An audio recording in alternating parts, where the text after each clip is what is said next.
چاند سورج، زمین آسمان اور پہاڑیں، اور دیکھیے کیا کیا ہے، لیکن ہر چیز کا ایک شیپ ہے اگر آپ دیکھیں گے۔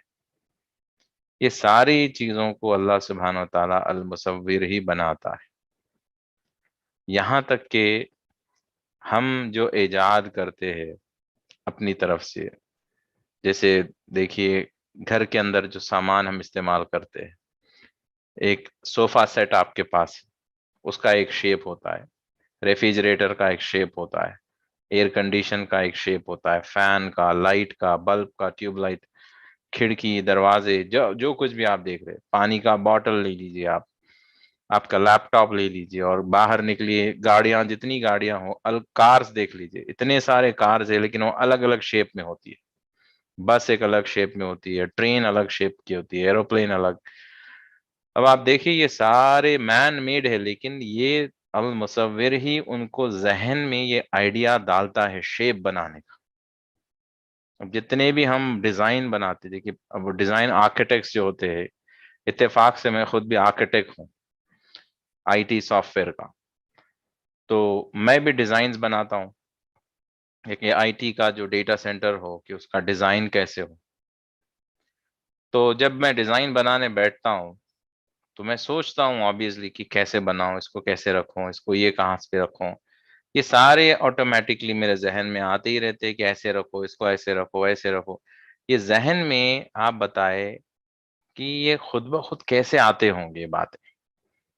جتنے بھی کار مینوفیکچرنگ کمپنیز لے لیجیے، ڈیزائنر سے آپ بیٹھ کے پوچھے، جو آرکیٹیکٹ ہوتا ہے کار کو جو ڈیزائن کرتا ہے، ظاہر سی بات ہے کہ وہ سوچتا ہی ہوگا نا کہ یہ کار کا میں ڈیزائن ایسے بناؤں گا۔ اب جتنے سارے کار لے لیجیے آپ، بی ایم ڈبلیو کا الگ ڈیزائن ہے، مرسیڈیز کا الگ ڈیزائن ہے، تو یہ جو ڈیزائنز لوگ بناتے ہیں، تو اس کا ذہن میں ان کو آتا کیسے، آئیڈیا کون دیتا ہے کہ ایسے بناؤ؟ انجن کو ایسے فٹ کر دو ساہ میں، اس کا ڈیزائن ایسے، ٹائرز کو یہ ڈیزائن میں رکھو، ٹائرز کو گول کیوں رکھا گیا، اس کو کوئی اور شیپ میں کیوں نہیں رکھا گیا؟ یہ ساری چیزیں، سٹیئرنگ گول ہوتی ہے نا، وہ چاہے تو اس کو کوئی اور شیپ میں بھی بنا سکتے ہیں، لیکن اس کو گول۔ تو یہ ذہن میں جو آئیڈیاز آتے ہیں یہ سارے شیپس بننے کے، یہ اللہ سبحانہ و تعالیٰ المصور کے ذریعے سے ہی آتے ہیں۔ تو ہمیں عبرت کیا لینا ہے، یہ عبرت لینا کیا ہے اس چیز سے؟ تو جس طرح سے ہماری جو معرفت کی منزل، جو سفر ہمارا معرفت کا جو سفر ہے، جس میں ہم اللہ سبحانہ و تعالیٰ کا دیدار حاصل ہوتا ہے، مقصد یہی ہے کہ اللہ کے ہو جائے، اللہ حاصل ہو جائے، اس کا دیدار نصیب ہو جائے۔ تو ظاہر سی بات ہے کہ اللہ سبحانہ و تعالیٰ کو آپ ڈائریکٹ تو دیکھ نہیں پاؤ گے، لیکن اس کے مخلوق میں ضرور اس کے نشانیوں کو آپ ضرور پائیں گے، جس کے ذریعے سے آپ اللہ سبحانہ و تعالیٰ تک پہنچ سکتے ہو۔ کہ اللہ سبحانہ و تعالیٰ خود فرماتا ہے وہ ظاہر ہے، اس کا ایک نام ظاہر بھی ہے اور ایک باطن بھی ہے۔ باطن سے مراد چھپا ہوا ہے، ظاہر سے مراد جو ظاہر ہے، نظر آتا ہے۔ وہ خود کہتا ہے میں ظاہر ہوں، لیکن ظاہر کس میں ہے؟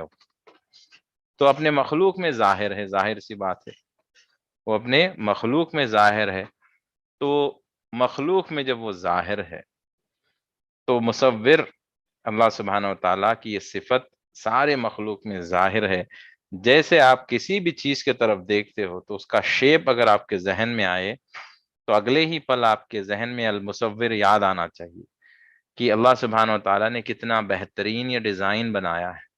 کبھی بھی کوئی بھی ڈیزائن کو دیکھے تو انسان کی طرف نہ دیکھے، کیونکہ انسان ایک صرف ذریعہ ہے، سورس ہے، کیونکہ بنانے والا حقیقی جو مالک ہے المصور ہے، کیونکہ وہ ڈیزائن کا جو آئیڈیا آتا ہے وہ اللہ سبحانہ و تعالیٰ المصور کی طرف سے ہی آتا ہے۔ تو لہٰذا حقیقت میں بنانے والا، ہر شکل کا بنانے والا المصور ہی ہے، انسان نہیں۔ تو آپ جو بھی چیز کی طرف آپ کی شکل، آپ کی نظر پڑے، یا کسی انسان کی طرف بھی چہرہ آپ دیکھیں، خوبصورت چہرہ نظر آئے، تب بھی آپ کا ذہن انسان کی طرف نہ جائے، بلکہ اگر اس کا آپ کو، کچھ لوگ کہتے ہیں نا کہ آنکھ ناک کے بہت اچھے، خوبصورت لمبی ناک ہو، آنکھیں اچھی ہو اور چہرہ اچھا ہو، لوگوں کی نظروں میں یہ اچھی ہے، چلیے وہی بات لے کے چلے۔ تو یہ بھی اگر آپ کے ذہن میں آئے تو پھر آپ انسان کو توجہ دینے کے بجائے المصور پہ توجہ دیجئے کہ میرے اللہ نے کتنا خوبصورت بنایا ہے اس چیز کو. تو محبت انسان سے ہونے کے بجائے اللہ سے ہوگی. اگر انسان سے ہونے کے بجائے اللہ سے ہوگی، کیونکہ ظاہر سی حقیقت تو یہی ہے کہ محبت تو اس سے کی جائے جس نے بنایا ہو. انسان کی کیا حقیقت ہے، وہ اس نے خود اپنے آپ کو تو بنایا نہیں. تو آپ جو بھی گاڑی بھی اگر نظر پڑے، ویسے تو یہ جو لگژری چیزوں کو دیکھنا بیکار ہے، اس سے کوئی فائدہ نہیں، لیکن آپ کو ذہن آپ نظر پڑ جائے، اگر آپ فارن کنٹری میں ہو، وہاں پر ایک سے ایک گاڑیاں ہوتی ہے، تو نظر پڑے نئی گاڑی آ گئی مارکیٹ میں، اس کا ڈیزائن دیکھیے، اس کا شیپ دیکھیے، تو آپ فوراً المصور کو یاد کرے کہ اللہ تو نے کتنا بہترین اس کو بنایا ہے. تو بنانے والا کوئی بھی ہو، مرسیڈیز کی کمپنی ہو، بی ایم ڈبلیو ہو، جو بھی ہو، اس کے طرف توجہ نہ دیکھیے، نہ دے کر اللہ سبحانہ تعالیٰ المصور کی طرف توجہ دیجیے، تاکہ یقیناً حق ہے کہ اس کا جو شیپ ہے، گاڑی کا جو ڈیزائن ہے، یہ مصور نے بنایا ہے.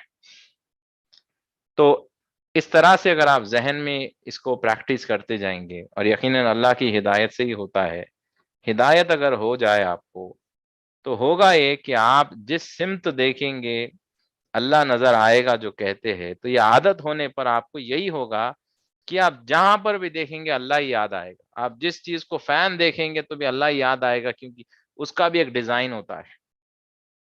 آپ جو چیز کو دیکھیں گے یقیناً اس کی کوئی شکل اور صورت ہے، اور یہ شکل اور صورت کو بنانے والا میرا اللہ ہے، مصور ہے. تو ہر چیز کی طرف دیکھیں گے تو پھر اللہ ہی یاد آتے رہے گا. اور یہی عبادت ہے. حقیقی عبادت کیا ہے؟ حقیقی عبادت یہ ہے کہ اللہ سبحانہ و تعالیٰ کی یاد میں مشغول رہنا عبادت ہے. نماز کیا ہے؟ نماز میں ہم کیا کرتے ہیں؟ اللہ کو یاد ہی تو کرتے ہیں، اس کی تعریف بیان کرتے ہیں، اس کو اعلیٰ کہتے ہیں، عظیم کہتے ہیں، اس کے حمد بیان کرتے ہیں اور اس سے دعا کرتے ہیں اس کی بارگاہ میں. یہی نماز ہے. لیکن اس کے ساتھ ساتھ کیا کرتے ہیں؟ ہم اس کو یاد کرتے، اس کے تصور میں گم ہو جاتے ہیں. حقیقی عبادت یہی ہے کہ اس کو یاد کرنا. ہم ذکر بھی کیوں کرتے ہیں؟ یاد ہی تو کرتے ہیں اس کو. تو ہماری زندگی کا ہر لمحہ ایسا گزرے کہ بس اس کی یاد میں گزرے. تو آبویسلی آپ اب یاد میں گزرے تو آپ ایسا تو نہیں کر سکتے کہ مصلی پہ بیٹھ گئے صرف آنکھ بند کر کے اللہ کو ہی یاد کرتے جا رہے. یہ تو پاسبل نہیں ہے. آپ کو نوکری بھی کرنا ہوتا ہے، آپ کو اگر ہاؤس وائف ہو تو گھر کے کام کاج دیکھنا ہے، گھر کی ذمہ داریاں آپ پر ہوتی ہے. اگر آپ جاب کرتے ہو تو پھر ہسبینڈ ہو، جاب کرتے ہو یا بزنس کرتے ہو تو آپ نے کام کاج دیکھنا پڑے گا. تو پھر اللہ کو کیسے یاد کریں گے؟ تو اللہ کو صرف نماز میں یاد کرنا مقصد نہیں ہے کہ اللہ کو صرف جانماز پہ بیٹھ کے مراقبے میں بیٹھے اسی وقت یاد کرنا نہیں. آپ کو ہر پل یاد کرنا ہے اس کو. جب تک آپ ہوش میں ہو یاد کرنا ہے. نیند لگ جائے تو اور بات. یاد سے ایک پل کے لیے بھی اس سے غافل نہ ہو. معرفت میں ناپاکی کی یہ معنی ایک یہ بھی آتے ہیں کہ اللہ سبحانہ و تعالیٰ کی یاد سے غافل ہونے کو ناپاک ہونا مانتے. یہاں تک کہ کچھ بزرگان دین کا یہ ماننا تھا کہ وہ چند لمحے اگر اللہ سبحانہ و تعالیٰ سے غافل ہو جائے تو اپنے آپ کو کافر سمجھ لیتے. اللہ کو سمجھتے کہ میں اللہ کی یاد سے ایک پل کے لیے غافل ہو گیا تو وہ سمجھتے تھے کہ وہ کافر ہو گئے اتنی دیر میں. یہ بزرگان دین اولیاء اللہ کا یہ طریقہ تھا کہ ہر گھڑی ہر پل اللہ کی یاد میں رہے اور لوگوں کو محسوس بھی نہ ہو. ایسا بھی نہ ہو کہ بھئی یہ پاگل ہو گیا کہ ہمیشہ اللہ ہی اللہ کرتا ہے، کوئی اور بات ہی نہیں کرتا. اپنے کام کاج بھی کرتے رہے، معاملات جو ہے بزنس کے، نوکری کے انجام دیتے رہے، لیکن ساتھ میں اپنے رب العالمین کی یاد میں کھوئے بھی رہے. دیکھنے والے کو کچھ سمجھ میں نہیں آئے گا یہ کیا کر رہا ہے، اس کے دل میں کیا ذکر چل رہا ہے، اور اس کے چہرے پہ اتنی مسکان کیوں ہوتی ہے ہمیشہ، وہ آگے والے کو سمجھ میں نہیں آتا. یہ اتنا ریلیکس کیوں ہوتا ہے، اس کو ٹینشن کیوں نہیں ہوتی. یہاں آدمی ایک دم آرام سے بات کرتا ہے، پریشان نہیں ہوتا ہے، کتنی بھی مشکل آ جائے ایک دم ریلیکس ہوتا ہے، اس کے ماتھے پہ بل نہیں آتی. یہ کیوں اتنا ریلیکس ہوتا ہے؟ تو یہ ریلیکس ہوتا ہی اس لیے ہے کہ اس کو ہر پل ہر گھڑی رب العالمین کی یاد میں کھویا ہوتا ہے، کوئی رب العالمین کے صفات کو دیکھتا ہوتا ہے، کوئی اب کوئی محسوس کر رہا ہوتا ہے، کوئی ذات کو دیکھ رہا ہوتا ہے۔ تو یہ ہر بندے کو اللہ سبحانہ تعالیٰ کی ہدایت کے حساب سے اس کو اللہ نظر آتا ہے۔ اب وہ ہر گھڑی اللہ کی یاد میں ہے تو وہ بندہ کیوں ڈرے گا بتائے، کیوں غافل ہوگا، کیوں پریشان ہوگا؟ تو وہ ہمیشہ سے ریلیکس رہے گا، ٹینشن نہیں ہوگی اس کو، کیونکہ اسے پتا ہے کہ میرا رب العالمین تو میرے ساتھ ہے، تو وہ کیوں پریشان ہوگا؟ تو ایک طریقہ یہ بھی ہے، جیسے ایک ایک ہر نام کی ہم صفت سیکھ رہے ہیں روزانہ، تو المصور کے حساب سے ہی میں بتا رہا ہوں فی الحال، انشاءاللہ اگلے سیشنز میں اور مزید باتیں بتاتا رہوں گا، لیکن فی الحال یہ ذہن میں رکھے کہ آپ جو چیز کو دیکھیں گے کوشش کرے کہ ہر شیپ جو نظر آتا ہے، یا آپ چھوٹے سے کیڑے کو دیکھ رہے ہو، مچھر کو دیکھ رہے ہو، یا چینٹی کو دیکھ رہے ہو، تو تھوڑی دیر کے لیے فکر کرے، ہو سکے تو اللہ سبحانہ تعالیٰ نے، خالق نے اس کو کیسے بنایا، باری نے کیسے اس کو جو دنیا میں لایا، اور مصور نے اس کو کیسے اس کی شکل دی ہے، یہ اللہ کی صفات ہے۔ تو اس کو تھوڑی دیر کے لیے وہ مخلوق سے توجہ ہٹا کر آپ خالق کے طرف، باری کے طرف، مصور کے طرف تصور لے جائے۔ اس کی عادت ڈالیں گے تو ہوگا یہ کہ آگے چل کر انشاءاللہ آپ کو، آپ دنیا کی خوبصورتی تو دیکھیں گے، لیکن وہ خوبصورتی میں بھی آپ کو اللہ ہی نظر آئے گا۔ جیسے اکثر لوگ جاتے، کشمیر گئے، یا کوئی آپ آئی لینڈ پہ چلے گئے، سوئٹزرلینڈ چلے گئے، لنڈن چلے گئے، یورپ کی کوئی خوبصورت ملک میں گئے، تو لوگ وہاں پر دیوانے ہو جاتے دیکھ کر، یہ کنٹری کتنی خوبصورت ہے۔ تو دیوانے آپ مخلوق کے ہونا نہیں ہے، آپ کو سینریز کے، لوکیشنز کے دیوانے ہونا نہیں ہے کہ آپ دیکھ کر کتنی خوبصورت یہ جگہ ہے، بجائے اس کے آپ یہ کہیں کہ میرے رب العالمین نے کتنا خوبصورت بنایا ہے اس کو، تو وہاں پر بھی رب کو ہی یاد کرے کہ رب نے کیسے، مصور نے اس کی کیسی شکل بنائی، یہ کیسا خوبصورت نظارہ ہے۔ اس میں ہوگا کیا، آپ دنیا میں کبھی بھی نہیں کھوئیں گے، ہمیشہ اللہ سبحانہ و تعالیٰ کی یاد میں ہی کھوئے رہیں گے، اللہ کی یاد میں ہی کھوئے رہیں گے آپ۔ جو خوبصورت چیز آپ کو، جائز چیز کو جو دیکھ رہے ہو آپ لوگ، جو دیکھیں گے اللہ کو، المصور کو یاد کرے، خالق اور باری کو یاد کرے، ہوگا یہ کہ آپ کو خوبصورت نظارہ بھی دیکھیں گے، لیکن اس نظارے میں بھی اللہ کو ہی دیکھیں گے، کیونکہ حق ہے کہ ہر شے میں، ہر پتے میں، ذرے ذرے میں اللہ سبحانہ و تعالی ہی موجود ہے، اسی کی طاقتیں، اسی کی خوبصورتی، اسی کی قوتیں، ہر چیز اسی کی ہے۔ تو پھر کیوں نہ ہمارا رب یاد آئے، تو قوتوں کو دیکھے تو بھی رب یاد آئے گا، علم کو دیکھے تو رب یاد آئے گا، خوبصورتی کو دیکھے گے تو رب ہی یاد آئے گا۔ تو یہ ایک طریقہ ہے، اگر اللہ سبحانہ تعالیٰ کی طرف سے ہدایت ہو جائے، جو طریقہ میں آپ کو بتاؤں گا، اس طریقے پہ آپ انشاءاللہ چلیں گے، تو یہ دن دور نہیں کہ آپ کو اللہ سبحانہ تعالیٰ ہر گھڑی یاد رہے گا انشاءاللہ، اور ہر چیز کو دیکھیں گے تو اللہ یاد آئے گا۔ تو اس میں ہوگا یہ، ایک وقت ایسے بھی آئے گا کہ اللہ سبحانہ تعالیٰ ایسے مقام پر بندوں کو پہنچاتا ہے کہ وہ زبان سے کچھ کہہ دیتے ہیں، وہ ہو جاتا ہے، کہ اللہ خود پر فرماتا ہے کہ بندے میری عبادت کرتے کرتے ایسے مقام پر پہنچ جاتے ہیں کہ زبان سے جب وہ بات کرتے ہیں تو وہ نہیں، میں بات کرتا ہوں۔ تو ان کی زبانوں میں ایسی تاثیر آ جاتی ہے کہ اون جس زبان سے کہہ دے، آمین کہہ دے، تو پھر بات ہو گئی۔ تو اکثر اس کے لیے ہم بزرگوں کے پاس اس لیے یہ دعاؤں کے لیے کہتے ہیں جا کر کہ حضرت تکلیف ہے، دعا فرمائیں، اور زیادہ کچھ کہتے نہیں لوگ، جو بڑے بزرگ لوگ ہوتے ہیں وہ زیادہ کلیم نہیں کرتے کہ میں یہ ہوں، میں وہ ہوں، خاموش رہتے اکثر۔ آپ کہتے حضرت یہ چیز ہے تو وہ کہتے ٹھیک ہے میں دعا کر دوں گا، ان کا اتنا بھی کہنا بھی کبھی کبھی کافی ہو جاتا ہے۔ جیسے ہمارے پیر و مرشد ڈاکٹر صبغت اللہ صاحب، اکثر میں نے میرے آنکھوں سے دیکھا ہے، میں گواہ ہوں کہ کئی ایسی تکالیف، پریشانیاں ان کے پاس لے کے میں نے لوگوں کو بھیجا، میں خود گیا، کہ حضرت نے صرف اتنا ہی کہا کہ انشاءاللہ، کہا کہ دعا کر دوں گا، بس اتنی ہی بات۔ بڑی سے بڑی مشکلات کو میں نے دیکھا کہ وہ مشکلات ایسے ٹل گئی کہ جو کوئی مشکل تھا ہی نہیں کبھی. شادی کے معاملات، اولاد کے معاملات ہو، قرض کے معاملات ہو، کاروبار کی تکالیف، یہ ساری چیزیں لے کر لوگ، میں نے دیکھا لوگ آئے اور زبان سے صرف انہوں نے آمین کہا کہ دعا کر دوں گا، اتنی بات تھی کافی. تو اللہ سبحانہ و تعالیٰ یقیناً کرنے والی ذات اسی کی ہے، لیکن وہ ایسی تاثر دے دیتا ہے زبانوں میں.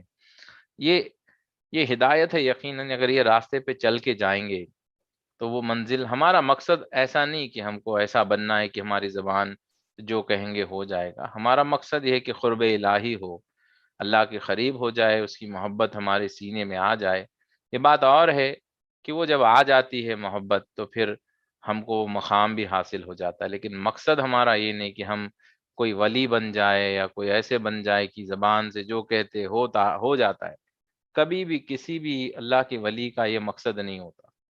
وہ ہمیشہ اپنے آپ کو حقیر ہی جانتے ہیں، چھوٹے مانتے ہیں، اور اس کے بارگاہ میں روتے گڑ گڑاتے ہیں، لیکن اللہ انہیں مقامات عطا کرتا ہے. جتنی وہ عاجزی انتصاری میں رہتے اتنا بڑا مقام ان کو عطا ہوتا ہے. تو یہ مصور کا جو نام ہے، اس چیز سے آپ یہ ذہن میں لے کے چلے کہ آپ کو جہاں پر بھی آپ دیکھیں گے، جس چیز کو دیکھیں گے آپ اس چیز کو جو ہے اللہ سبحانہ و تعالیٰ کو یاد کرے. اب دوسری بات، جیسے میں نے یہ دل کی بیماری کے تعلق سے بتایا کہ دیکھیے یہ بہت اچھی بات ہے کہ ہر پل اللہ سبحانہ و تعالیٰ کو یاد کرنا، اس کا دیدار ہو کوئی بھی ذریعے سے، یہ تو اچھی بات ہے. لیکن دیکھیے یہ تب ہی ہو سکتا ہے جب ہم اس کے لیے تیار ہو. یہ ہر چیز کہہ دینے سے جو ہے ہو نہیں جاتا. اس کے پیچھے محنت ہوتی ہے، اس کے پیچھے علم ہوتا ہے. علم حاصل کریں گے، محنت کریں گے تو پھر اس کے بعد وہ چیز حاصل ہو جائے گی. جیسے کہ مثلا میں کہہ رہا ہوں کہ پائلٹ کے بارے میں بتا رہا ہوں کہ پلین کیسے اڑاتے ہیں. تو اگر آپ کو پلین اڑانا ہو تو صرف یہ جان لینا کافی نہیں کہ کوئی پائلٹ ہوتا ہے اور پلین اڑاتا ہے. آپ کو سب سے پہلے آپ کی تیاری کرنا پڑے گا کہ پائلٹ بننے کے لیے کیا کیا ریکوائرمنٹس ہوتے ہیں، اس کی کیا کیا پڑھائی ہوتی ہے، وہ پڑھائی کرنی پڑتی ہے اور وقت لگانا پڑتا ہے. اور ایسے استاد بھی چاہیے آپ کو جو آپ کو اس کی تعلیم، صحیح تعلیم دے سکے. آپ جو ہے کوئی بس ڈرائیور سے فلائٹ چلانا سیکھ نہیں پائیں گے. تو جو پلین چلاتا ہے، پائلٹ ہوتا ہے، جو اس میں کامل ہوتا ہے، ایکسپیرینس ہوتا ہے، ایکسپرٹ ہوتا ہے. اور ٹیچنگ کے ایکسپرٹیز الگ ہوتے ہیں کہ دیکھیے ہنر اور چیز ہے، ٹیچنگ اور چیز ہے. کئی میں ایسے ٹیکنیکل بندوں کو، میرے دوستوں کو جانتا ہوں جن کو مجھ سے زیادہ تعلیم ہے، ٹیکنیکل نالج ہے، لیکن وہ پڑھا نہیں سکتے. وہ کہتے کہ نہیں بھائی یہ پڑھانا، یہ سلائیڈز پلے کرو، ایکسپلین کرو، ڈرا کرو، یہ وہ ہمیں نہیں آتا. کام کہو ہم کر کے دے دیں گے لیکن پڑھانا ہمیں نہیں آتا. ایسے کئی لوگ ہیں. تو یہ تعلیم دینا، پہلے تو نالج ہونا، پھر اس کی تعلیم دینا، یہ اللہ سبحانہ تعالیٰ کی بہت بڑی نعمت ہے. ہر کوئی نہیں کر سکتا ہے. آپ کو نالج ہونے کے باوجود بھی یہ ضروری نہیں ہے کہ آپ اس نالج کو اس طرح سے پیش کرے کہ آگے والا اچھی طرح سمجھ جائے کہ یہ مشکل کا کام ہے. یہ نعمت ہے، اللہ کی بہت بڑی دولت ہے. تو یہ چیز ہونا ضروری ہے. تو اب تو پہلے تو ہم تو یہ جان گئے کہ اللہ سبحانہ و تعالیٰ تک ہمیں پہنچنا ہے، اس کی معرفت لینا ہے. یہ تو بات ہمیں سمجھ میں آ گئی، لیکن یہ کہہ دینے سے ہم تھوڑی معرفت مل جاتی ہے. ہم کو اللہ سبحانہ و تعالیٰ کو جاننا ہے، اس کے قریب ہونا ہے، اس کی محبت دل میں بسانا ہے. تو پہلی چیز تو آپ کو اس کے پیچھے محنت کرنا پڑے گا، وقت لگانا پڑے گا، محنت کرنا پڑے گا. دوسری چیز، آپ کو پڑھانے والا ایک ایسا استاد ہو جو اس میں کامل ہو، یعنی وہ خود اللہ سبحانہ و تعالیٰ کو دیکھتا ہو، اس کی معرفت حاصل ہو، ایسے مقامات اس کو حاصل ہو. وہی پڑھا سکے گا. جس کو خود نالج نہیں تو وہ آپ کو کیسے ایگزامپلز دے گا، مثال کیسے دے گا آپ کو. اس کو خود کتاب اگر پڑھ کے بھی وہ پڑھائے گا تو اس کو خود سمجھ میں نہیں آئے گا کتاب میں ہے کیا. کئی ایسے معرفت کی کتابیں ہیں، آپ خرید سکتے ہیں، خود پڑھ کے دیکھ لیجئے، سمجھ میں آیا تو مجھے بتائے۔ جو ایکسپیرینس کرتا ہے بندہ، اور وہ تعجب کی بات یہ ہے کہ میرا تجربہ بتا رہا ہوں کہ میں نے کوئی کتاب پڑھی نہیں، لیکن ایک وقت کے بعد جب جو ہے میں کتاب صرف کھول کے میں دیکھا ہوں،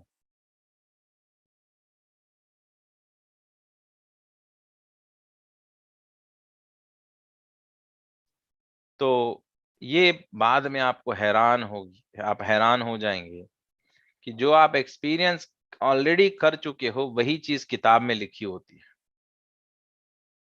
یعنی تعجب یہ ہوگا آپ کو کہ آپ کتاب پہلے ایکسپیرینس کر رہے ہو، بعد میں کتاب میں دیکھ رہے ہو کہ جو آپ کے ساتھ ہوا ہے کتاب میں لکھا ہے کہ ایسے ایسے ہوگا۔ اس کو ایکسپیرینس کہتے ہیں۔ یہ تجربہ کرتے ہیں اور کتاب میں جب دیکھتے آپ حیران ہو جاتے، تو یہ تو میرے ساتھ ہوتا ہے ایسے، میں اس سے گزر چکا ہوں یہ دور سے۔ وہ آسانی سے سمجھ جاتا ہے کہ ایک کتاب میں لکھا کیا ہے، کیونکہ وہ پریکٹیکلی اس چیز کو کر چکا ہے۔ تو یہ چیز ہم کو، پہلی چیز تو ہم کو تیاری اس کی کرنی ہے، محنت کرنا ہے، تعلیم بھی لینا ہے۔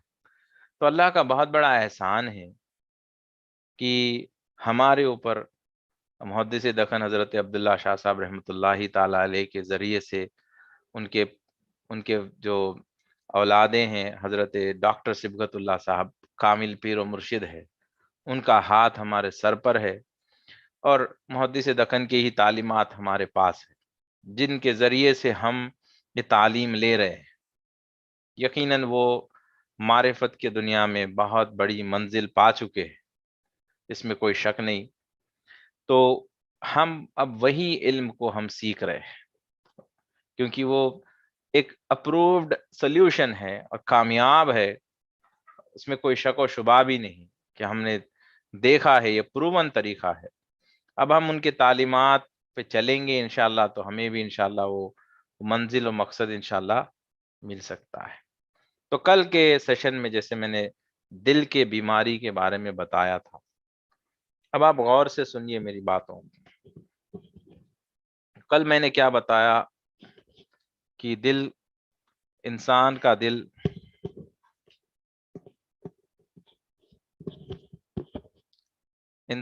دل کن چیزوں سے بیمار ہوتا ہے۔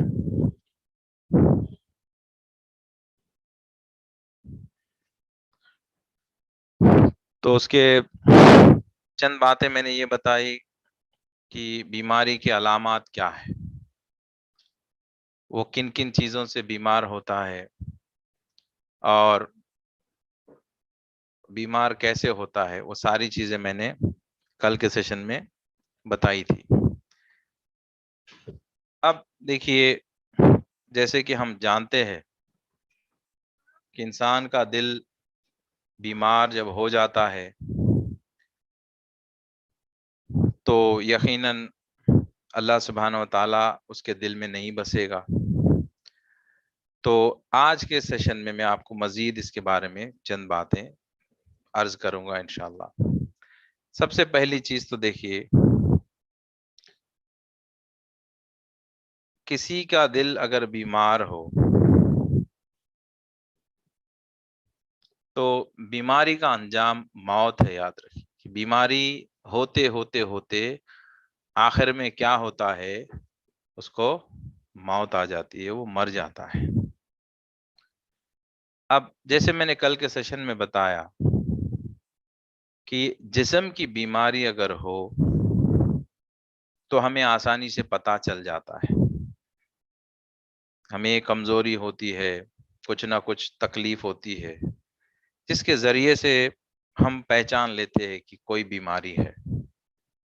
مثلا دیکھیے، کوئی بادشاہ ہے، یہ وقت کا بادشاہ ہے، اس کے پاس پیسہ، شان و شوکت، ہر چیز اس کے پاس موجود ہے۔ اب وہ بیمار ہو گیا تو فوراً اسے کیا پتا چلتا ہے؟ بیمار ہوتے ہی اس کو تکلیف ہوتی ہے۔ تکلیف ہوتے ہی وہ کیا کرتا ہے؟ فوراً ڈاکٹر کے پاس جاتا ہے اس کا علاج کروانے کے لیے۔ ڈاکٹر کیا کرتا ہے، کیونکہ ڈاکٹر کو اس چیز کا علم ہوتا ہے، وہ کیا کرتا ہے کہ وہ اس کو دوائیں دیتا ہے، پرہیز بتاتا ہے کہ دیکھیے آپ یہ ساری چیزوں سے پرہیز کریں، آپ جو ہے جو تکلیف بیماری ہوتی ہے اس کے حساب سے وہ پرہیز بتاتا ہے۔ دیکھو آپ کو جو ہے یہاں ان شکار پہ نہیں جانا ہے، آپ کو گوشت مچھلی نہیں کھانا ہے، آپ کو یہ کڑوی دوائیں ہیں، یہ دوائیں آپ کو کھانا ہے، یہ سارے پرہیز اور دوائی دو چیزیں ڈاکٹر دیتا ہے۔ تو وہ جو کوئی بھی اگر بادشاہ بھی ہو، آپ جو بھی ہو، جب آپ ڈاکٹر کے پاس سے دوا لیتے ہو اور پرہیز بھی لیتے ہو تو آپ اس چیز کو خوشی سے ایکسپٹ کرتے ہو، تسلیم کرتے ہو کہ آپ جو پرہیز ہے اور جو دوا ہے وہ چیز کو خوشی سے آپ ایکسپٹ کریں گے، خوش ہو جائیں گے کہ چلو اللہ کا شکر ہے کہ دوا مل گئی اور پتہ بھی چل گیا پرابلم کیا ہے۔ آپ ایسا نہیں ہوں گے کہ آپ پریشان ہوں گے کہ دوا ملنے کے بعد اب یہ دوا میں کیسے کھاؤں، میں کیوں کھاؤں۔ آپ تو خوش ہوں گے کیونکہ آپ کو پتا ہوتا ہے کہ یہ چند روز کی بات ہے کہ اگر میں چند دن دوا کھا لوں گا اور یہ پرہیز میں کر لوں گا تو میری صحت بہترین ہو جائے گی، یہ آپ کے دل میں ہوگا، تو لہٰذا آپ پیسہ خرچ کر کے وہ دوا خریدیں گے، گھر آئیں گے اور فوراً جو ہے آپ وہ پرہیز پہ عمل بھی کریں گے اور آپ دوا بھی کھائیں گے۔ اب اس کے ساتھ ساتھ ہوگا یہ کہ جب آپ پرہیز کر رہے ہو، ایک چیز سوچنے والی بات ہے کہ آپ کے ساتھ ایسا بھی ہو سکتا ہے کہ آپ کا نفس جو ہے وہ پرہیز کے خلاف وہ کہہ سکتا ہے کہ چلو میٹھا کھانے کا جی چاہتا ہے یا گوشت کھانے کا جی چاہتا ہے، تو جیسے ہی آپ میٹھا کھائیں یا گوشت کھائیں تو آپ کی اور طبیعت بگڑ جاتی ہے۔ طبیعت بگڑتے ہی آپ کو یہ پتا چل جاتا ہے کہ دیکھو یہ میٹھا کھایا، میں پرہیز کو میں نے چھوڑا، میں نے ترک کیا، میری یہ طبیعت خراب ہو گئی، تو لہٰذا آپ کو ایک ہمت، آپ کو ایک یہاں پہ ایک کانفیڈنس آ جاتا ہے کہ مجھے یہ غلطی نہیں کرنی چاہیے، اگر میں میٹھا کھا لوں گا تو دیکھو کل کی طرح پھر پیٹ میں درد ہوگا، لہٰذا مجھے نہیں کھانا چاہیے۔ اگلی بار نفس اگر آپ کا کہے میٹھا کھاؤ، پھر آپ کو یاد آئے گا نہیں نہیں میں نے کل کھایا تھا، پیٹ میں درد ہو گیا تھا، لہٰذا میں آج نہیں کھاؤں گا، تو آپ نہیں کہیں گے، اپنے نفس کو کہیں گے دیکھو تھوڑا صبر کر لو، اگر اس کے چکر میں کھاؤ گے پھر پیٹ میں درد ہوگا، تکلیف ہوگی، لہٰذا مت کرو ایسی حرکت۔ آپ پرہیز پر جم جائیں گے کیونکہ آپ کو ایک کامل یقین ہو جائے گا کہ اگر میں یہ نہیں کروں گا تو پھر میری طبیعت اور بگڑ جائے گی، میرا نقصان ہو جائے گا، آپ کو موت نظر آئے گی، کہیں گے کہ میں تو مر جاؤں گا، آپ ڈر جائیں گے، اگر میں تو مر جاؤں گا تو یہ میری تو لائف ختم ہو جائے گی، آپ ڈر جائیں گے۔ موت کا ڈر ہوتا ہے اور بیماری کی تکالیف کا ڈر ہوتا ہے آپ کے دل میں، اس وجہ سے آپ کیا کرتے ہیں، پرہیز بھی پوری طرح کرتے ہیں اور آپ دوا بھی پوری طرح لیتے ہیں، جب تک آپ تھوڑا تھوڑا اچھا، آپ جیسے جیسے تھوڑی تھوڑی آپ کی طبیعت سنبھلتی جائے گی، آپ کو خوشی ہوتی جائے گی میں ٹھیک ہو رہا ہوں، تو آپ کو اور کانفیڈنس آئے گا اور دوائیاں آپ کھاتے جائیں گے برابر، جب تک کھائیں گے تب تک آپ کا دل پوری طرح اچھا ہو جائے۔ یہ انسان کی جسم کی بیماری کا طریقہ ہے، ہم سب یہی کرتے ہیں۔ بیماری آتی ہے، کوئی ایک شخص مجھے بتائے جو یہ کہتا ہے کہ میں دوا بھی نہیں کھاؤں گا، پرہیز بھی نہیں کھاؤں گا اور وہ سلامت سے بھی رہتا، ہرگز سلامت سے نہیں رہ سکتا ہو، اس کو تکالیف ہوں گی، پریشانیاں ہوں گی، یا تو وہ مر جائے گا یا نہیں تو پھر وہ زندہ رہے گا، تو یا تو تڑپتا رہے گا، تکالیف میں رہے گا۔ تو اس کو اگر اچھا ہونا ہو تو اس کا طریقہ ایک ہی ہے کہ اس کو پرہیز کرنا ہے اور اس کو دوا کھانا ہے، کھا لے گا اچھا ہو جائے گا۔ یہ جسم کی بیماری کا یہ حال ہے۔ دیکھیے جسم ہمارا فانی ہے، یہ مٹی سے بنایا ہوا ہے، ہم سب جانتے ہیں۔ حقیقت میں جو ہے ہماری ہمیشہ کی جو زندگی ہے وہ ہماری روح ہے، اور مرکز کیا ہے روح کا، جسم کا اور روح کا مرکز. سب سے موسٹ امپورٹنٹ آرگن جو ہے وہ ہمارا دل ہے. نبی کریم صلی اللہ علیہ وسلم کی جو حدیث اس کا مفہوم ہے کہ انسان کے جسم میں ایک گوشت کا ایسا لوتھڑا ہے جو خراب ہونے سے انسان کا سارا بدن خراب ہو جائے گا، اور جس کے سور جانے سے سارا جسم سور ہو جائے گا، اور سور جائے گا یقیناً وہ انسان کا دل ہے. تو یہ ہمارا دل ہی ہے جو ہماری روح کو سنوار سکے گا، جسم کو بھی سنوارے گا. دل سے ہی ساری بیماریاں شروع ہوتی کہ انسان کے دل میں وہ اگر تکالیف بسائے گا، مصیبتیں بسائے گا، دنیا کی محبتیں بسائے گا، تکالیف دل سے ہی شروع ہوتے اور اس کے بعد وہ مختلف بیماریوں میں تبدیل ہو جاتا ہے. ڈائبٹک ہو جاتا ہے یا کوئی اور مختلف قسم کے سائیکولوجیکل پرابلم شروع ہو جاتے ہیں، ڈپریشن، اینزائٹی کے پیشنٹس. ساری چیزیں دل سے ہی شروع ہوتی. اگر دل مطمئن رہے، سکون میں رہے، یقین کریے آپ کو کوئی بیماری نہیں ہوگی، کہ بیماریاں ساری دل سے ہی شروع ہوتی. تو روحانی بیماریاں بھی دل ہی سے شروع ہوتی ہے. تو دل کی بیماری کا جو مسئلہ ہے، سب سے بڑا مسئلہ یہ ہے کہ ہمیں اس بیماری کا پتہ نہیں چلتا. ہم کو معلوم نہیں ہوتا کہ ہمارا دل بیمار ہے. یہ سب سے بڑا اس کا خطرہ ہے. اب آپ کو معلوم ہی نہیں ہو رہا ہے کیونکہ اس کا پین، کوئی درد نہیں ہوتا، آپ درد نہیں ہوتا، آپ نہ درد ہو رہا ہے نہ تکلیف ہو رہی ہے، تو آپ کو پتہ کیسے چلے گا کہ آپ کا دل بیمار ہے؟ تو اس کے لیے آپ کو کل کے سیشن میں جیسے میں نے بتایا کہ کچھ سمٹمز میں نے بتائے تھے، جیسے کہ غفلت ایک چیز ہے. اگر آپ غافل ہو تو سمجھیے کہ آپ کا دل بیمار ہے. آپ کے اندر بری عادتیں ہیں. شارٹ کٹ میں اگر کہوں تو اللہ سبحانہ و تعالیٰ کی نافرمانی کرنے کی اگر آپ کو عادت ہے تو سمجھیے کہ آپ کا دل بیمار ہے. اللہ سبحانہ و تعالیٰ کی نافرمانی میں لذت مل رہی، مزہ آ رہا ہے. اللہ کی نافرمانی، حرام کام میں، شریعت کے خلاف جو کام ہے وہ کام کرنے میں آپ کو مزہ آ رہا ہے تو سمجھ جائیے کہ آپ کا دل بیمار ہے. تو سارے سمٹمز کو کاؤنٹ کرنے کی ضرورت نہیں ہے، بس آپ اتنا دیکھ لیجئے کہ آپ کے دل میں کیا ہے. اللہ کی فرما برداری میں مزہ آتا ہے یا نافرمانی، اور کون سی زیادہ پرائیورٹی ہے آپ کی. نیند زیادہ اچھی لگتی ہے یا نماز کو تہجد میں اٹھنا اچھا لگتا ہے یا فجر میں اٹھنا اچھا لگتا ہے؟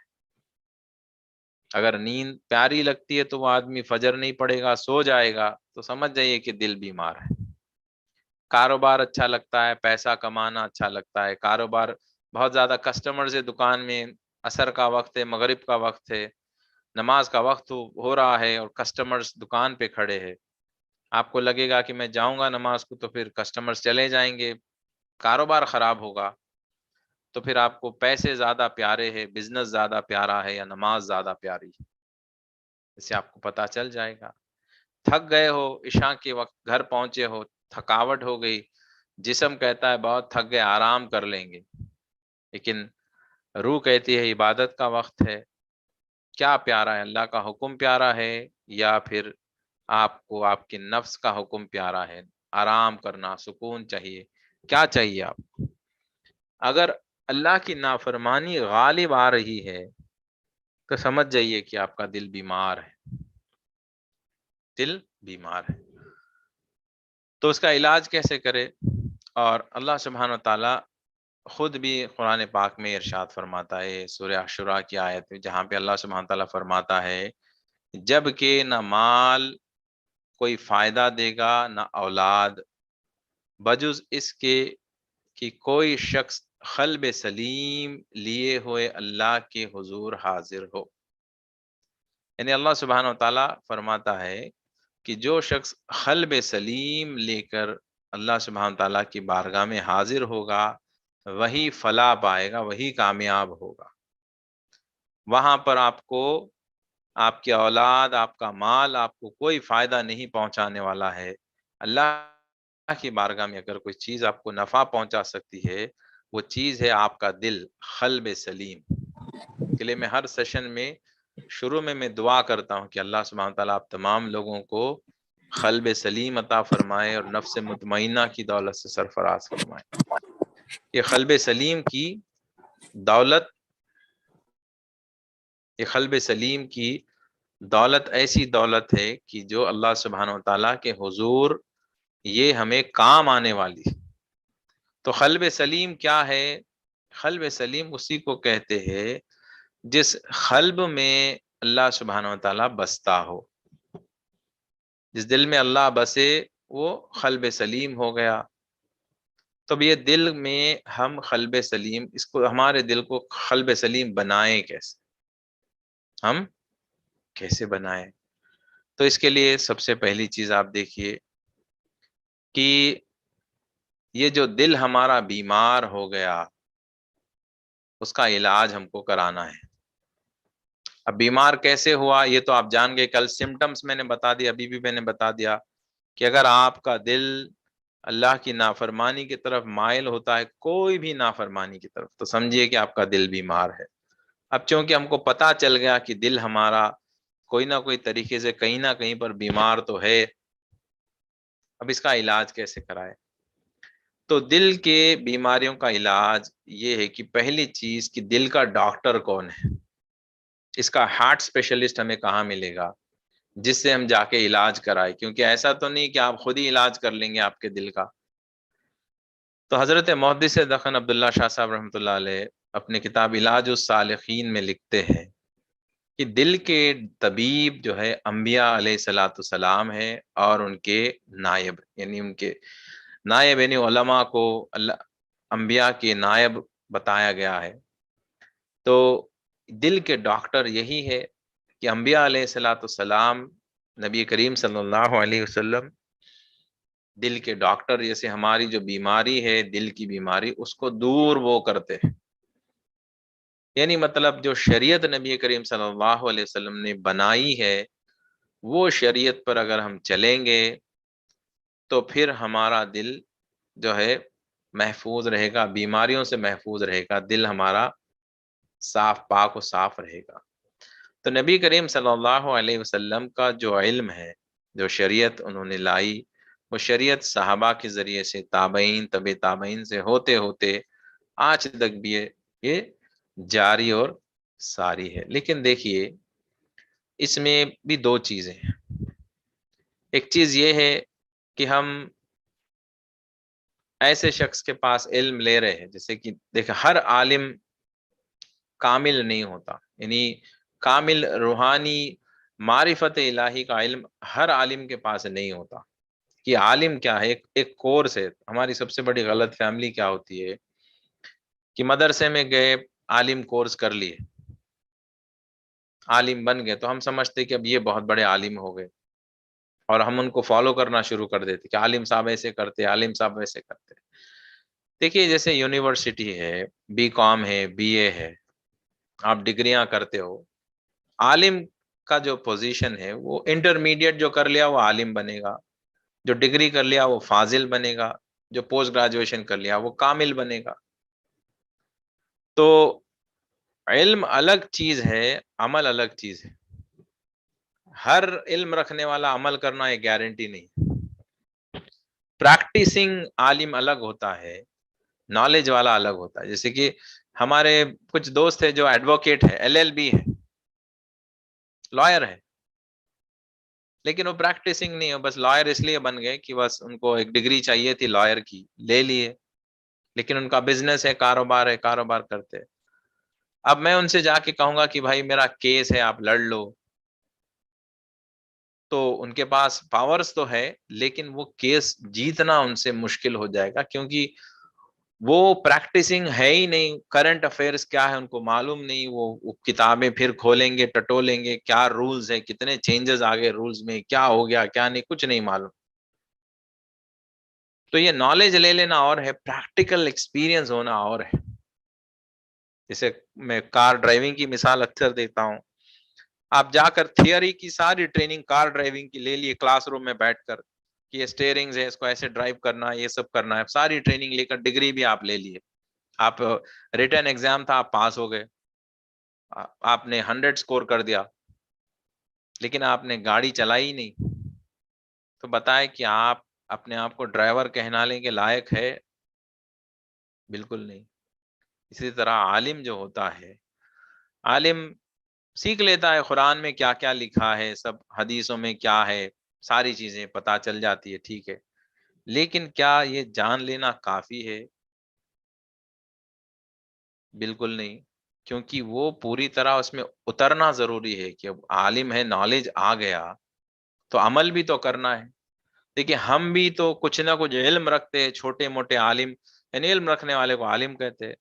اب آپ کے ہمارے پاس بہت علم ہے، جیسے کہ حرام چیزوں سے بچنا ہے، یہ تو علم ہے آپ کے پاس، لیکن کیا ہم بچتے ہیں؟ نہیں. بہت سارا نالج ہمارے پاس آلریڈی موجود ہے کہ کیا کیا برا کام ہے، یہ غلط کام ہے، جھوٹ بولنا غلط ہے، چغلی کرنا غلط ہے، غیبت کرنا غلط ہے، نمازوں کا قضا کر دینا غلط ہے. یہ ساری چیزیں ہم کو معلوم ہے، اس کا علم ہم رکھتے لیکن ہم عمل نہیں کرتے. اسی طرح کوئی بھی عالم بن جائے مدرسے میں جا کر، یہ گارنٹی نہیں ہے کہ جو کچھ بھی اس نے سیکھا وہ بس عمل کر رہا ہے. جی نہیں. اب ہر عالم کو آپ پکڑ کے آپ فالو کرتے جائیں گے کہ اب ان کو میں اپنا استاد بناتا ہوں، انہوں جو جیسا کہیں گے میں اسے کرتے جاؤں گا، ایسی غلطی نہ کرے، ایسی ہرگز غلطی نہ کرے. تو حضرت محدث دکن عبداللہ شاہ صاحب رحمۃ اللہ علیہ فرماتے ہیں کہ اگر آپ کسی سے علم لینا چاہتے ہیں، کیونکہ ضروری ہے یہ معرفت کا علم، آپ کے دل کی بیماری کا علاج آپ کسی سے کرانا چاہتے ہیں، ڈاکٹر آپ کو چاہیے. اب یہ ڈاکٹر کو پہچانیں گے کیسے؟ آپ کیسے پہچانیں گے؟ تو حضرت نے بہت ماشاءاللہ بہترین انداز میں ہمیں طریقہ بتا دیا پہچاننے کا. سب سے پہلی چیز انہوں نے کہا کہ آپ جس کے پاس یہ ٹریننگ لیتے ہو، جو علم لیتے ہو دل کی بیماری کا علاج کرانے کے لیے، ان کے پاس سب سے پہلے علم دین کا اتنا ہونا ضروری ہے کہ جو شریعت پہ عمل کرنے کے لیے جتنا علم ضروری ہوتا ہے، کم از کم اتنا علم کا ان کے پاس ہونا لازم ہے. جیسے نماز فرض ہے، روزہ فرض ہے، تو نماز کے احکام ان کو کم از کم معلوم ہونا چاہیے، روزے کے احکام ہے، تو جو چیزیں ہم پر فرض ہے اس کے کم از کم اتنا نالج، بیسک نالج ان کے پاس ہونا ضروری ہے. اور یہ علم وہ یا تو کسی عالم کے پاس پڑھ کر لیے ہو، کامل عالم کے پاس، یا نہیں تو پھر وہ صحبت میں رہ کے سیکھ گئے ہو. ایسا بھی ہوتا ہے کہ کچھ لوگ مدرسہ نہیں جاتے لیکن پریکٹیکلی جو ہے ایسے استاد کے ساتھ اٹھتے بیٹھتے کہ سارے مسئلے مسائل پتہ چل جاتے. تو صحبت میں رہ کر سیکھا ہو یا پھر تعلیم حاصل کر کے سیکھا ہو، لیکن علم اس کے پاس ہونا لازم ہے. یہ ڈاکٹر کی پہچان ہے. دوسری چیز، وہ شریعت کا پابند ہو، یعنی شریعت پہ عمل کرے، وہ خود عمل کرے، یعنی وہ خود نمازی ہو، پرہیزگار ہو، وہ سنت پہ عمل کرے، یہ چیز ذہن میں رکھے. تیسری چیز متقی ہو، یعنی تقوی والا ہو. تقوی والا یعنی خوف خدا رکھنے والا ہو اور گناہوں سے بچتا ہو. چوتھی چیز، دنیا کا حرص اس کے دل میں نہ ہو. پانچویں چیز، آخرت کی فکر کرتا ہو. پھر اس کے بعد وہ خود بڑے بڑے دعوے نہیں کرتا کہ میں ایسے کر دوں گا، میں ویسے کر دوں گا، میرے پاس یہ اس چیز کا نالج ہے، میں یہ سب دعوے نہیں کرتا. وہ خاموشی اختیار کرتا ہے اور اپنی جگہ بس دعائیں کرتا ہے. اب کسی سے کلیم نہیں کرتا کہ میں کر دوں گا، کام ہو جائے گا. آپ کو یہی کہے گا کہ انشاءاللہ میں دعا کروں گا آپ کے لیے، اللہ جو بھی ہے اللہ کرنے والا ہے، یہی کرے گا. لیکن وہ خود دعوے نہیں کرے گا کہ میرے ہاتھ میں کر دوں گا، ایسے بڑی بڑی دعوے باتیں نہیں کرے گا وہ. اور یہ خود بھی کسی بزرگ یعنی کامل پیر و مرشد کے ساتھ وقت گزارا ہوا ہو اور ان کے ساتھ رہ کر فیض و برکات حاصل کیا ہو. یعنی جس کے پاس آپ علم لینے جاؤ گے وہ خود بھی ایک کامل پیر و مرشد ہو یا کامل ایسے شخص ہو جو بزرگ ہو، جن کے ساتھ یہ رہا ہو، رہ کر ان سے فیض لیا ہو. کیونکہ یہ اس لیے ضروری ہے، یہ سلسلہ نبی کریم صلی اللہ علیہ وسلم سے چلتے آ رہا ہے، تو فیض وہ وہاں سے جاری ہوا، یہ ایک دوسرے سے ایکسچینج ہوتے آ رہا ہے. تو کوئی آ کے کہے کہ میں کسی بزرگ سے تعلیم نہیں لیا، میں ڈائریکٹ آپ کو پڑھاؤں گا، تو پھر وہ ڈائریکٹ کیسے پڑھائے گا آپ کو؟ وہ خود کسی کامل کے پاس سے اس کو فیض لینا ضروری ہے، تو وہ لیا ہوا ہو، اور جس زمانے میں وہ ہو اس زمانے کے علماء مشائخ کے بارے میں وہ بری باتیں نہیں کرتا ہو، وہ خود کو بڑا اور باقی سب کو چھوٹا کہہ دے، علماء کی جو ہے بے حرمتی کرے یا ان کی بے عزتی کرے، مشائخ کو غلط کہے، وہ ایسے نہیں کرتا، وہ اپنی جگہ بس یہی ہوتا ہے کہ بس سب کی عزت کرتا ہے۔ اور یہ امپورٹنٹ بات یہ ہے کہ اگر آپ کسی شخص کو، استاد کو، یعنی کامل پیر و مرشد کو پہچاننا چاہتے ہو تو ان کے مرید کو آپ دیکھ لیں کہ ان کا مرید ایسا ہوگا کہ وہ شریعت کا پابند ہوگا اور اس کے اندر دنیا کے حرص نہیں ہوگی، کیونکہ بھائی جو استاد جیسا ہو، جب استاد کے پاس آپ کی تعلیم چل رہی ہو تو یہی تعلیم ہوتی رہے گی کہ دنیا کو نکال دو دل سے، اللہ کو دل میں بساؤ، یہی تعلیم جب آپ کے استاد کی ہوتی رہے گی تو شاگرد بھی ویسی رہے گا، شاگرد بھی وہی باتیں کرے گا، جس سے ملے وہ یہی باتیں بولے گا کہ دیکھو یہ دنیا کی محبت کو نکال دو، اللہ کی محبت کو دل میں ڈالو، شریعت کو دل میں ڈالو، یہی باتیں وہ کہے گا۔ تو یہ چیز ہمارے اس شخص کے شاگرد میں ہونا ضروری ہے، مرید میں۔ اور جب مرید یعنی اپنے شاگرد کو کوئی برا عمل کرتے ہوئے وہ دیکھے تو پھر عمل سے، برے اعمال سے روکے۔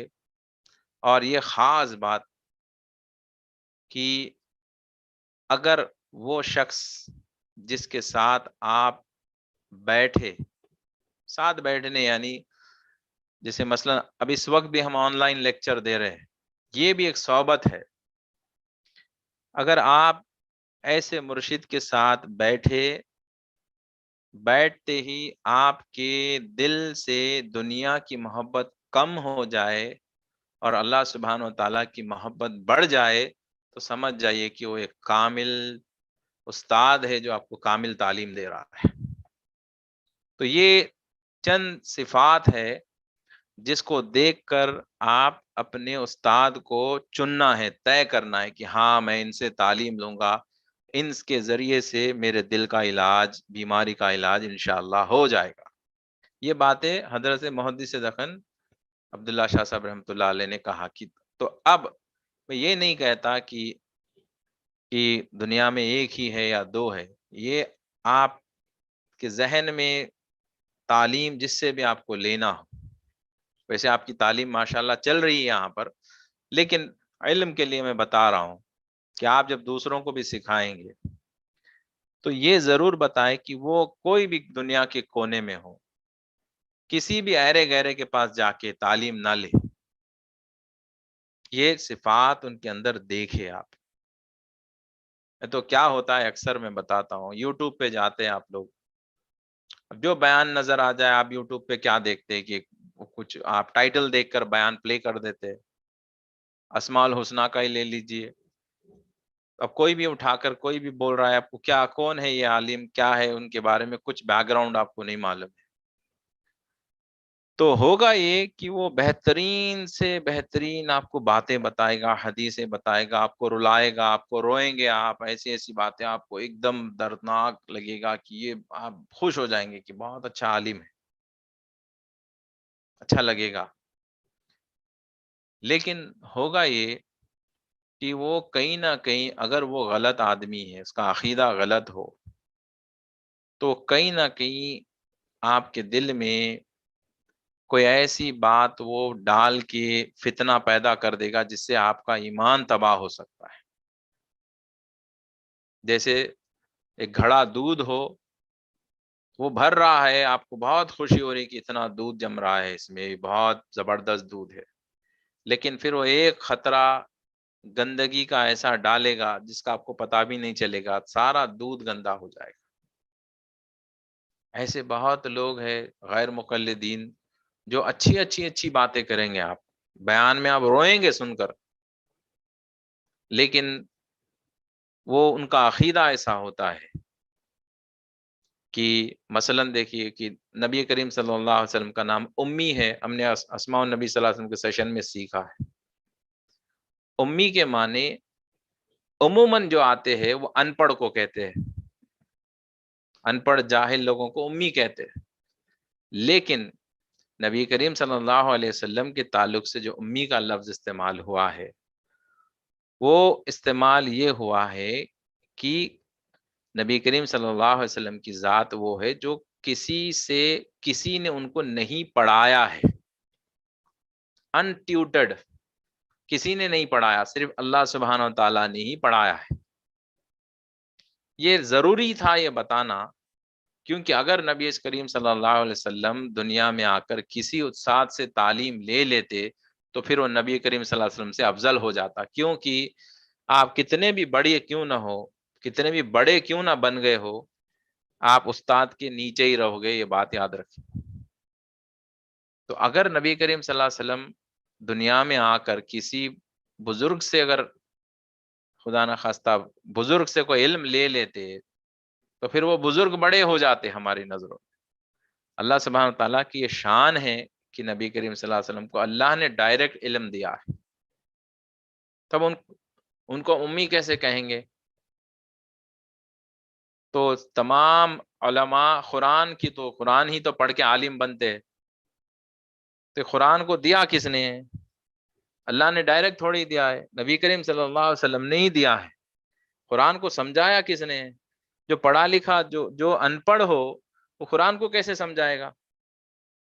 اس کا کیا ترجمہ ہے، اس کے کیا معنی ہے؟ شریعت کو کون بتائے گا؟ ہم کیسے بتائیں گے؟ کوئی جس کو نالج ہو، علم ہو، وہی بتائے گا۔ تو اب دیکھیے، اب ان لوگ جاہلوں کا حد یہ ہے کہ امی کو لے کر وہ اس کو لے کر نبی کریم صلی اللہ علیہ وسلم کے شان میں غستاخی کر دیتے ہیں۔ تو آپ سارا بیان کیونکہ سنتے گئے، آپ ان عالم صاحب کے فین بن جاتے، اب آخر میں وہ یہ بات کہیں گے کہ نعوذ باللہ اگر نبی کریم صلی اللہ علیہ وسلم ان پڑھ تھے، پڑھے لکھے نہیں تھے، تو پھر آپ وہ بات کو تسلیم کر لیں گے کیونکہ اتنا اچھا بیان کیے ہے، obviously یہ بھی صحیح ہوگا۔ اس سے ہوگا کیا؟ سارا ایمان تباہ ہو جائے گا۔ کیا فائدہ اتنا بیان سن کر، اتنا لیکچر سن کے آپ نے کسی جاہل کے ساتھ آپ نے تعلیم رشتہ جوڑ لیا، آپ اس کے ذریعے سے ایمان تباہ ہو جاتا ہے۔ ایسے یوٹیوب پہ آپ کو بہت سارے مل جائیں گے جو ایمان کو برباد کر سکتے ہیں۔ ایسے غیر مقلدین سے ہم کو بچنا ہے۔ وہ اچھی اچھی باتیں، میٹھی میٹھی باتیں کریں گے، آپ کو وہ ایسی ایسی باتیں کریں گے جس سے آپ کو ہو سکتا ہے کہ جو ہے آپ کو بہت اچھا لگے، آپ کو رونا آئے سن کر، لیکن ان کی میٹھی میٹھی باتوں پہ نہ جائے۔ عبداللہ شاہ صاحب رحمۃ اللہ علیہ نے جو باتیں بتائی، یہ ایک کامل استاد کے یہ علامات، یہ نشانیاں ہیں۔ آپ ان کے ساتھ بیٹھنے سے ہی آپ کو محسوس ہوگا کہ اللہ کی محبت آپ کے دل میں بڑھے، دنیا کی محبت گھٹ جائے، یہ بہت بڑی علامت ہے۔ آپ ایسے ان کو پہچان سکتے ہو۔ تو ان چیزوں کو آپ ذہن میں لے کے چلے، اور یاد رکھے آخری بات یہ کہ ہم کب تک اس طرح سے غافل زندگی گزاریں گے؟ یعنی کب تک ہم اس طرح سے غافل زندگی گزاریں گے؟ ہمیں جاگنا ضروری ہے۔ اگر آج بھی یہ دل کی بیماری کا پتہ چلنے کے بعد ہم اسی طرح غافل رہیں گے، آگے نہیں بڑھیں گے بیماری کا علاج کرانے کے لیے، تو دیکھیے جیسے جسم بیمار ہو کر ایک دن موت آ جاتی ہے، تباہ ہو جاتا ہے، دل بھی بیمار ہو کر ایک دن دل مر جاتا ہے۔ ہم زندہ ہوتے لیکن دل مر جاتا ہے، کہ اللہ سبحانہ و تعالیٰ خود قرآن پاک میں ارشاد فرماتا ہے کہ اس کے نزدیک زندہ لوگ وہ ہے جو اللہ سبحانہ و تعالیٰ کا ذکر کرتے ہیں، اور مردہ وہ ہے جو اللہ کا ذکر سے غافل ہے۔ اس کو اللہ قرآن پاک میں خود فرماتا ہے کہ یہ لوگ مردہ ہے میری نظر میں۔ تو زندہ ہونے کے باوجود بھی انسان مر جاتا ہے اللہ سبحانہ تعالیٰ کی نظروں میں، یہ وہ انسان ہے جو اللہ کے ذکر سے غافل ہو جاتا ہے۔ تو دل اگر آج تھوڑا بیمار ہے، ہوتے ہوتے اور بیماری بڑھ سکتی ہے اگر آپ اس کا علاج نہ کرائے۔ اگر چند برائیاں ہمارے اندر ہے، اگر اس کا علاج آج نہیں کرائے، اس کو ایسے ہی چھوڑ دیں گے، وہ بڑھتی جائے گی، بڑھتے بڑھتے اور بیماریوں کو لپیٹ میں لے گی، تو اسے ہوتے ہوتے ہوگا کیا، دل جیسے پتہ نہیں چلتا، وہ بیماریوں کی طرف چلتے ہی چلے جاتا ہے، کوئی بیمار ہو کے مر بھی جاتا ہے، اللہ کی نظروں میں وہ مردہ ہو جاتا ہے، لیکن اسے پتہ بھی نہیں چلتا کہ وہ مر گیا، وہ تو کب کی مر گیا۔ لہٰذا ہمیں دل کا علاج کرنا ہے، ایک تو ایسے استاد سے کروانا ہے، تو اللہ کا کرم ہے کہ ہمارے سر پر ایسے کامل پیر و مرشد کا ہاتھ ہے۔ دوسری آخری بات کہ اس کا علاج ہے کیا، دل کا علاج کیا ہے؟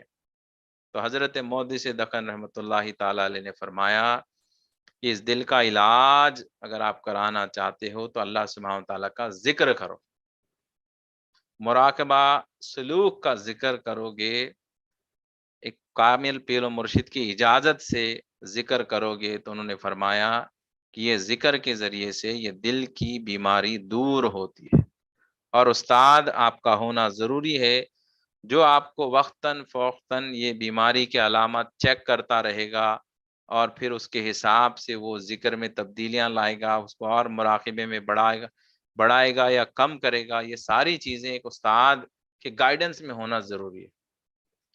اس کے لیے میں ہمیشہ کہتا ہوں کہ آپ کو بیعت ہونا ضروری ہے، کہ بنا بیعت ہوئے اگر آپ ایسے ذکر کرتے جائیں گے تو آپ کے سر پہ کوئی کامل استاد نہیں ہے، کوئی پیر و مرشد نہیں ہے، تو پھر آپ کو گائیڈنس کون دے گا؟